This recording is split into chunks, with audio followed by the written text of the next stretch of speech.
Nasreen Sindh high court Hyderabad bench Jamshoro ज़िला इंतजामिया पारां बोर्ड मुतासिरन में विरहायल फंडन की जांच नेब खां कराइण जो हुकुम ॾेई छॾियो आहे।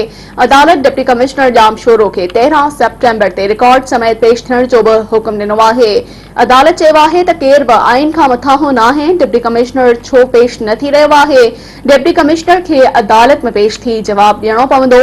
वासे रहत जामशोरो जे शहरी एडवोकेट सनाउल्ला भंगवार ज़िला इंतजामिया तरफां बोर्ड मुतासिरन में विरहायल सामान की जांच नेब खां कराइण की इस्तदा कई हुई। नाज़रीन खे हिकु भेरो ॿीहर ॿुधाईंदा हलूं त Sindh high court Hyderabad bench Jamshoro ज़िला इंतजामिया पारां बोर्ड मुतासिरन में विरहायल फंडन की जांच नेब खां कराइण जो हुकुम ॾेई छॾियो आहे। अदालत डिप्टी कमिश्नर जामशोरो खे 13 सेप्टेम्बर ते रिकॉर्ड समेत पेश थियण जो बि हुकुम ॾिनो आहे। अदालत चयो आहे त केर बि आइन खां मथां हो नाहे। डिप्टी कमिश्नर छो पेश न थी रहियो आहे? डिप्टी कमिश्नर खे अदालत में पेश थी जवाब ॾियणो पवंदो।